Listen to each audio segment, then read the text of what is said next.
El sistema circulatorio se caracteriza por ser un sistema que nos va a permitir prácticamente transportar sustancias nutritivas a través del cuerpo.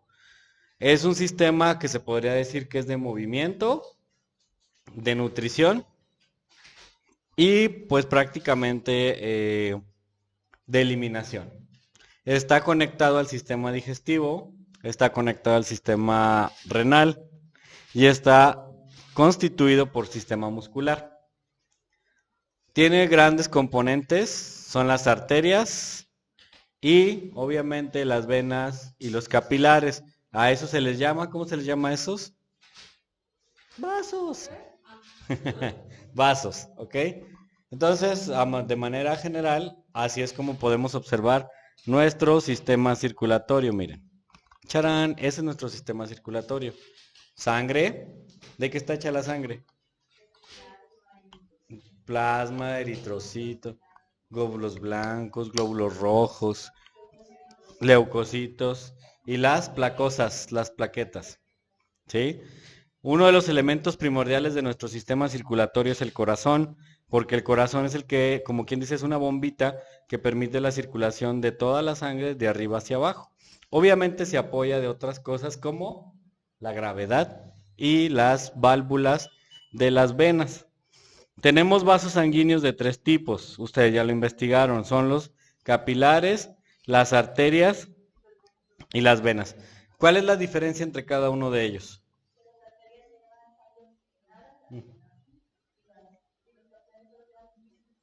Lleva nutrientes, muy bien. Sistema vascular linfático es otro de los elementos que constituye al sistema circulatorio. ¿Cómo se forma la sangre? Es una cosa muy importante dentro del sistema circulatorio. ¿Por qué? Porque obviamente la sangre literalmente es el fluido más importante dentro del sistema. Porque si la sangre no existiese, pues el sistema literalmente no funcionaría de nada. No me imagino un sistema circulatorio con como popotes vacíos. Entonces la sangre es el medio o el fluido que permite la funcionalidad de este sistema. Por decirlo así, es como un lubricante, por decirlo así. ¿Sí? ¿Cómo se forma? Hay dos tejidos que van a formar la sangre. El primero de ellos es el tejido linfoide.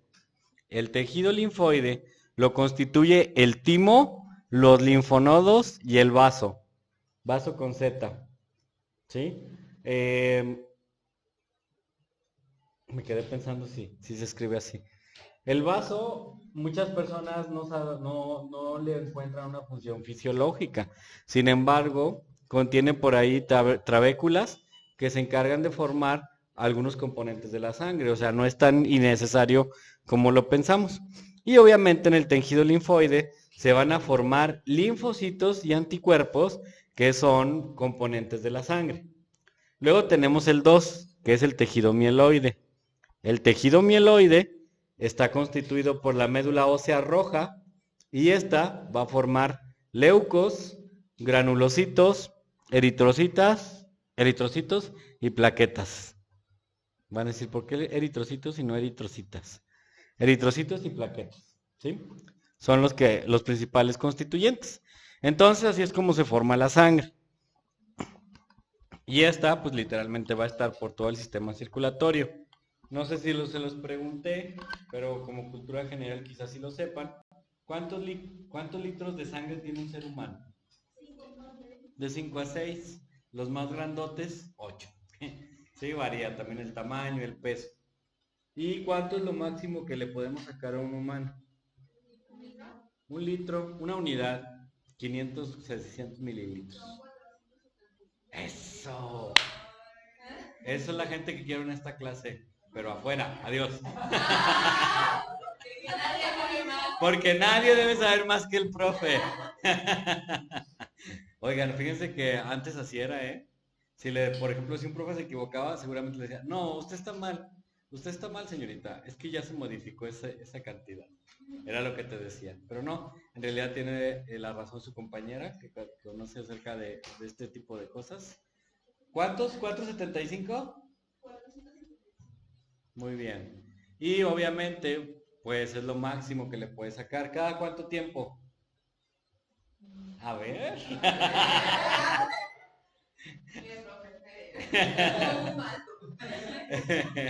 Digo, como nos estabas diciendo, no, aproximadamente cada 6 meses. No es recomendable hacerlo tan seguido porque puedes sobreestimular a la médula ósea roja y puede ocasionar algún problema de salud, ¿sí? En muchos lugares, países, se vende la sangre. En México no. En México es por donación.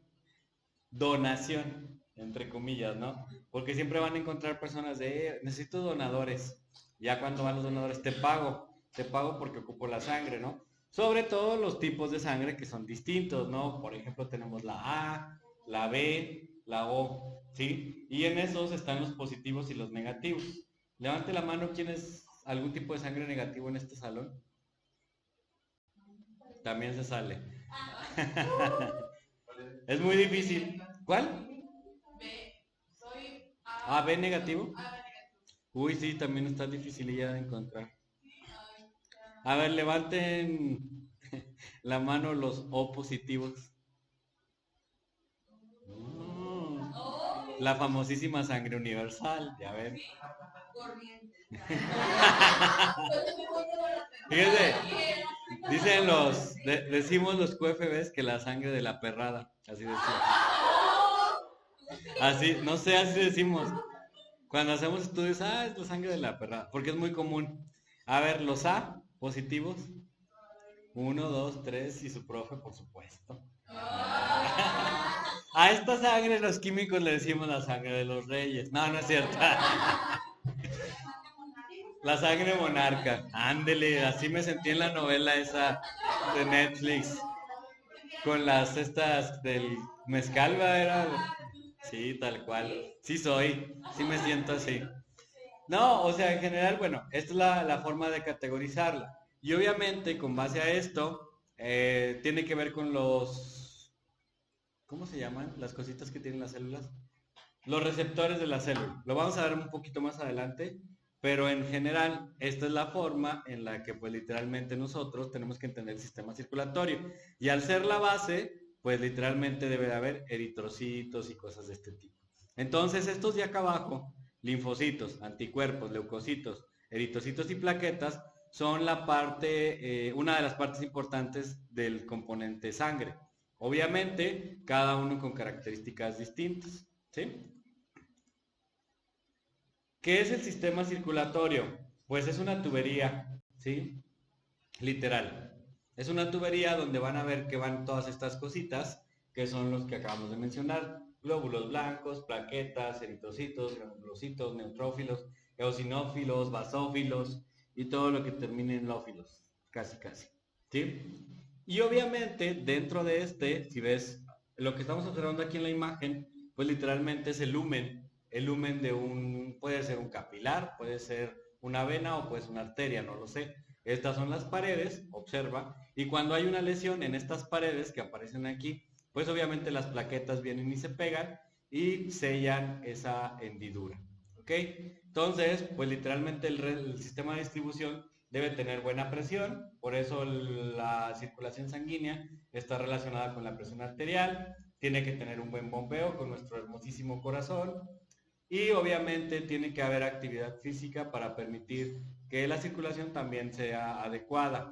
Debe de haber ligera cantidad de grasas en la sangre y cosas de este tipo, ¿no? Pero en general nuestro sistema funciona así, ¿sí? Aquí lleva todos los líquidos. Y obviamente tiene mucha agua y algunas sales, ¿sí? Ok.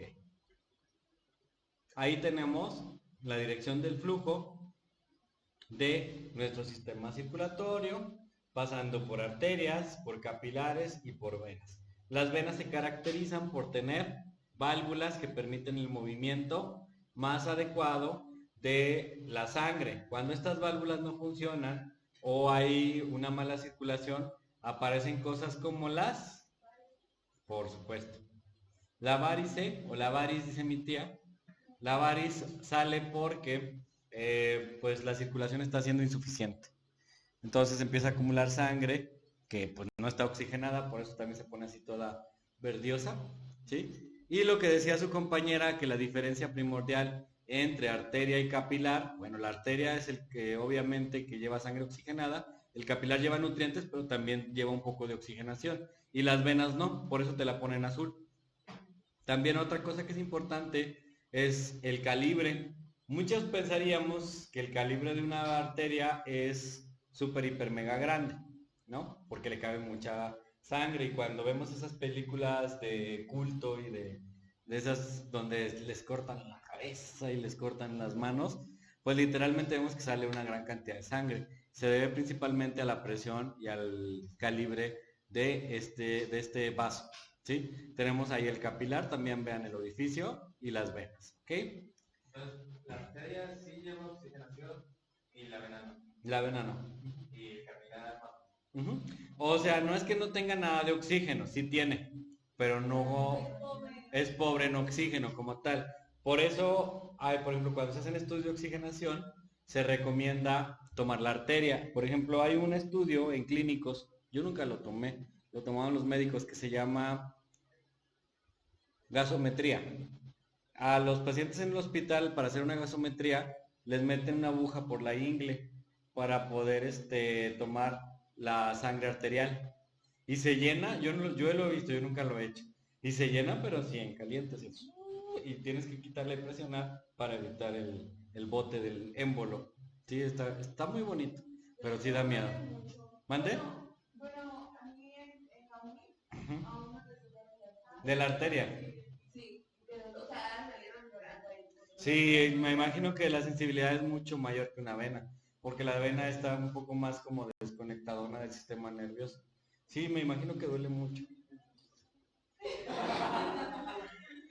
¿Cómo está constituido nuestro sistema? Fíjense, las venas, capilares y todos estos tienen una anatomía, por decirlo así, que es al exterior una túnica externa, en la parte media una túnica media, en la parte ya más contacto con la sangre, una túnica íntima y finalmente el vacío, que ni es vacío, la parte donde circula la sangre, el orificio, que se conoce como lumen. De hecho, esto lo van a ver mucho en anatomía y en orgánica, digo en química orgánica, en biología. El lumen, por ejemplo, de los retículos endoplásmicos rugosos, que es donde se depositan las proteínas. Es como ese espacio donde puede circular algún fluido, ¿sí? Y así está como está constituido nuestro sistema, ¿sí? Circulatorio. Ahí están los elementos formadores de la sangre, los podemos observar prácticamente. Vean ahí, estos que tienen aquí cositas moradas, no son así en realidad, pero hacen la simulación a cuando se hace tinción. Cuando ustedes estén en medicina o los que vayan a QFB, hay un estudio que se llama biometría hemática. Ese estudio trata de contar todas las células de la sangre y para ver algunas de ellas se tiene que poner en un portaobjetos que se seca y se le pone colorante y algunos núcleos se tiñen de este color. ¿Sí? ¿Aquí no había nada? No. ¿Cómo está compuesta mi sangre? Glóbulos rojos, 45%, glóbulos blancos y plaquetas, y 55% de plasma. ¿Sí? Literal. 45 y 55, 100. A esto se le conoce como paquete globular. Al plasma, pues literalmente es el que tiene el agua, tiene la glucosa, tiene los colesteroles. Justo cuando hacen estudios de colesterol, triglicéridos, hay algunas, bueno, te sacan sangre en un tubo rojo y lo separan aquí, para poder medir esa parte. De hecho, es suero también, suero o plasma, cuando hacemos estudios. ¿De qué depende? El plasma tiene anticoagulante, el suero no. ¿Sí? ¿Por qué el sistema circulatorio es importante? Porque muchos de nuestros tejidos van a intervenir o van a tener contacto directo con él. Por ejemplo, yo les decía al inicio de la clase que el sistema digestivo es uno de los que más comparte con el sistema circulatorio. El intestino delgado, de acuerdo a lo que hemos visto en anatomía, es donde se absorben los nutrientes. Por lo tanto, nosotros es donde deberíamos de tener una mayor irrigación sanguínea. Esta irrigación, de hecho, se da a través de capilares. En el intestino delgado existen estas microvellosidades o vellosidades que a su vez por dentro tienen este sistema complejo de circulación sanguínea, en donde se encuentra una gran cantidad de capilares. Como la comida que está cayendo aquí literalmente ya está hiperatomizada, literalmente ya estás en contacto con las moléculas. Entonces las moléculas pueden pasar a través de los diferentes mecanismos de transporte a través de la membrana y entrar al torrente sanguíneo. ¿Cuáles son esos mecanismos de transporte a través de la membrana celular? No saben, le voy a decir a su profe de biología. Es que no lo hemos visto. Apenas lo vamos a ver enseguida. Transporte activo, transporte pasivo, difusión facilitada, ¿sí? Son los más comunes. Difusión simple también. Son una de las formas en las que las membranas celulares absorben los nutrientes. Pero como las células están unas con otras, ya se forma el tejido. Entonces, literalmente es como si hicieras una membranota de células que dejan pasar todos los nutrientes. La célula debe de absorber los nutrientes y los debe depositar en algún lado. Este es el sistema circulatorio. Por ejemplo, te echaste una manzanota, ñam, ñam, ñam, ñam, ñam. La masticaste, la digeriste con el ácido clorhídrico, digestión mecánica y digestión química en el estómago. Ya va tan molida que esto es un líquido. Este líquido empieza a hacer contacto con esto y ahí empieza el intercambio de sustancias químicas a través de la membrana. Y esto deja pasar y finalmente entra a lo que son los sistemas circulatorios. A esto se le conoce como absorción de nutrientes, pero está relacionado con el sistema digestivo. No sé si han escuchado a sus abuelitas, mamás, tíos, tías y toda esa gente intensa de no te metas al agua cuando acabas de comer. ¿Será cierto o será falso? ¿Ustedes qué opinan? Con base a lo que les acabo de platicar, ¿será cierto que te hace daño meterte al agua recién comiste? Por ahí va. Fíjense que hay una situación importante con el sistema circulatorio. La sangre también se encarga de regular la temperatura corporal. Entonces, cuando hace mucho calor, los vasos sanguíneos se expanden, así como aparece en esta imagen, se dilatan para tener contacto con la piel. Y recuerden que de acuerdo a los procesos adiabáticos, ¿y qué más vieron ahorita? Porque estaba ya escuchando. Isobáricos, isotérmicos. Hay procesos y fenómenos que permiten la entrada y la salida de energía de un sistema, ¿va? Ándele. Entonces, en este sistema ustedes tienen que liberar la energía que se acumuló. No la puedes contener porque está muy caliente, entonces la tienes que dejar sacar. La sacas haciendo contacto con la piel, se expanden las venas, se pegan, bueno, en este caso arterias capilares, y entonces el calor empieza a fluir del medio más caliente que es su cuerpo al menos caliente y se libera calor. Proceso contrario, cuando hace frío, dice, no, no, no, no puedo perder calor y se aleja de esto del lugar y las venas o los vasos se contraen en este caso, ¿no? Les ha pasado en tiempo de calor, sobre todo los que tenemos venas muy grandes, se nos botan todas estas. Yo no tengo, pero es que digo, ¿no? Y se nos botan. Ajá, y hasta les ves el color. Y en tiempo de frío no tienen ni venas, ¿no? Es por esto. Ok. Entonces, de acuerdo a lo que me acabas de decir, profesor Antonio, ¿quieres decir que si esto controla el calor y yo requiero sangre para digerir, si como y me meto a nadar, como y me meto, se empalman los procesos? El agua fría, exactamente, va a requerir pues que la cantidad de sangre aumente. Entonces, ¿sabes qué? Vete, que acá la piel se está enfriando, necesitamos más sangre. Y la sangre de acá dice, ¿yo qué hago? No, pues tú también. Y entonces se puede truncar el proceso de absorción o de digestión. Asúmenle a eso la presión del agua en un cuerpo que además ya tiene alimento en el intestino o en el estómago, pues hace presión, ¿no? Y eso ocasiona el famoso no te metas a nadar porque te va a hacer daño.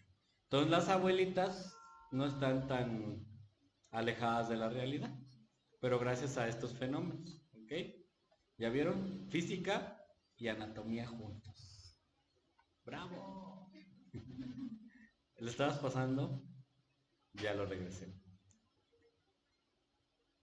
Tiene que ver con el sistema nervioso. O sea, esto es un fenómeno físico. Cuando hay un estímulo físico por el cambio de temperatura, las venas hacen eso, los capilares. Pero cuando hay también una cuestión del miedo, acuérdate que el corazón también empieza a bombear más rápido. ¿Se acuerdan cuando vimos sistema nervioso que hablábamos de la cuestión del miedo, del simpático y del parasimpático? Bueno, pues tiene que ver con esto también. Si quieres, ábrele poquito, porque aquí tu compañero ya siento que le va a dar el síncope. Sí. Ok. Otro elemento importante son las plaquetas. Dentro de la sangre necesitamos plaquetas para coagular. Cuando hay lesiones, imagínense que estas blancas son las plaquetas. No, no se imaginen, son las plaquetas. Se cortan. Entonces dicen las plaquetas, oh no, se cortó. Y van todas las metiches ahí y hacen un tapón y se empiezan a activar los procesos de coagulación, que es la famosa costrilla por ahí. Son eritrocitos y plaquetas para evitar que salga pues la sangre de la lesión.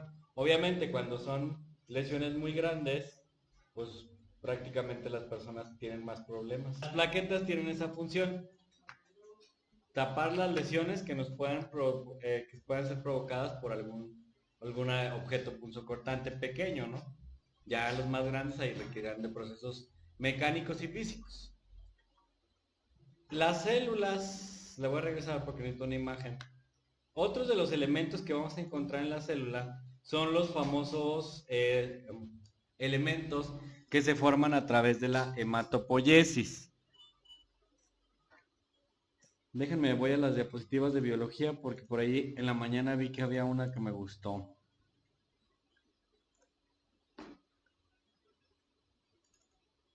¿Qué es la hematopoiesis? La producción de sangre. Muy bien. La producción de sangre dijimos que se daba en la médula roja. Me van a matar. La sangre tiene que formar todos estos elementos. Estos que aparecen aquí abajo son los elementos que van a encontrar en la sangre junto con las plaquetas.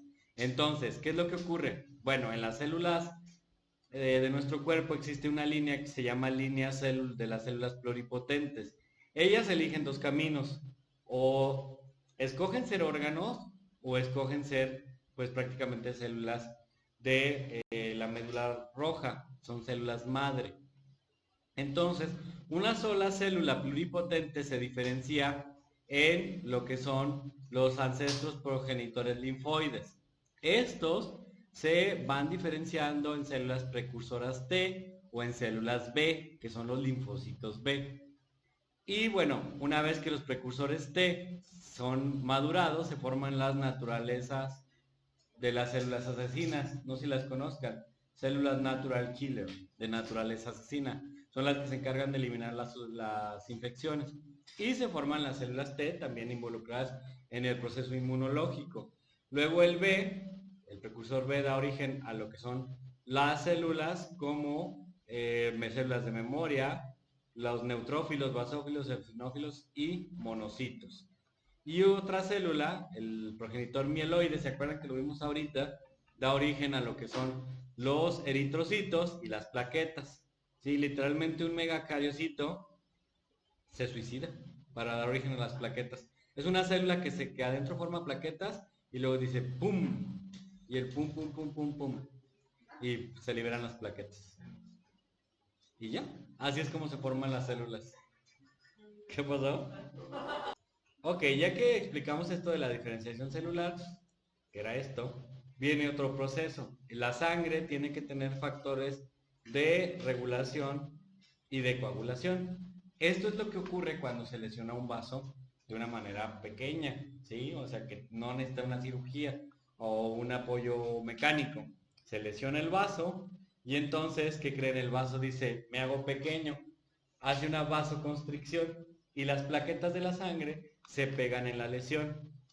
Una vez que se pegan estas, se activan lo que se conoce como mecanismos de coagulación. Estos mecanismos de coagulación forman lo que es el fibrinógeno.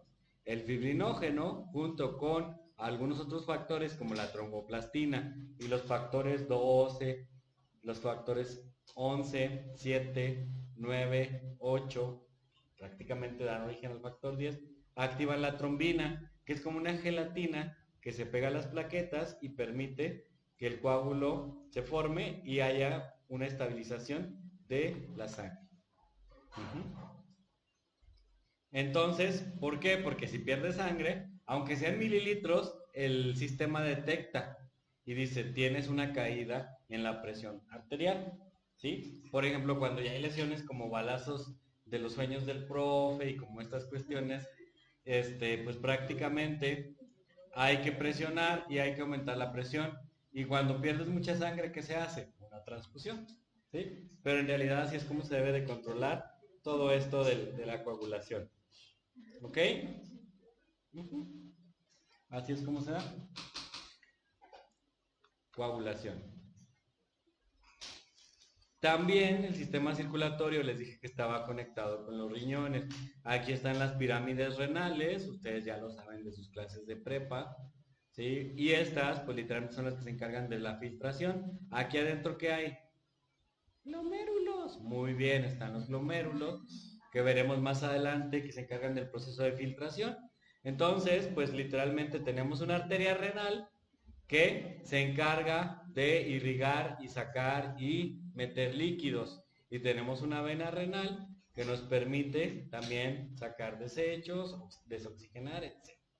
Y acá, todo lo que sale de este riñón, que son sales y demás, se escurren por la parte líquida en lo que es el uréter, ¿sí? Por ejemplo, cuando veamos sistema renal, vamos a ver la formación de la orina, pero es como ocurre este proceso. Por eso es que está conectado el sistema circulatorio pues con todo, ¿no? Y finalmente otro elemento que va a estar ahí en nuestra sangre están los glóbulos rojos. Características: transportan oxígeno, tienen forma de disco, son flexibles y bicóncavos. Y además tienen una característica singular. ¿Cuál es la característica de un eritrocito que lo hace diferente a una célula? Que no tiene núcleo, exactamente. No tiene núcleo, se dice que es anucleado. ¿Mande? Sí, son anucleados. Y entonces, pues prácticamente cuando los vemos en el microscopio, tienen forma de dona, ¿sí? Inclusive el eritrocito, no sé si también sabían, no tiene organelos. ¿Sí sabían o no sabían? Y aunque pareciera que estos son críticos para el funcionamiento de la célula, curiosamente, el eritrocito es el más importante y es una de las células que más vive. Vive casi 30 días, más o menos, o más de 30 días. 30, 60, 90 días. Hasta 90 días, más o menos. ¿Sí?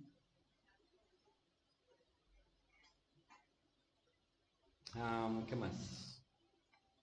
Otros constituyentes que son los glóbulos blancos, eosinófilos, basófilos, monocitos, neutrófilos, linfocitos, B, T y de ayuda citolítica. Son los otros elementos que van a estar en la sangre. Aquí me los pusieron muy feos, pero pues ayudan literalmente a limpiar todo lo que nuestra sangre no necesita. ¿Sí? Es una de las características más importantes dentro de esto. ¿Qué más podemos decir de estos, del sistema circulatorio? El corazón. Ya abordamos todo lo que es la parte de venas, capilares y arterias. Ahora vamos a la segunda estructura, que es el corazón, el cual está conformado, como aparece ahí, por 3 capas. ¿Qué características investigaron del corazón? ¿Cuántas cavidades tiene? 4. Aurícula. Derecha, aurícula izquierda, aurícula derecho y izquierdo. Ajá, y están divididos por el septum. Ahí hay un septum que hace que no se combine la sangre oxigenada con la desoxigenada. ¿Qué más? ¿Cuántas válvulas tiene? 4. ¿Cuáles son? Aórtica. Ajá. ¿Qué más? ¿Qué más investigaron del corazón? ¿Cuántas capas? 3. ¿Cuáles son? Y ahorita porque lo vieron ahí, ¿no? Miocardio, pericardio. ¿Cuál es la de afuera? El pericardio, es la de afuera. Ajá. El miocardio. Serosa y es la capa de adentro. Miocardio es la que es toda la parte de la carne del corazón. Ajá.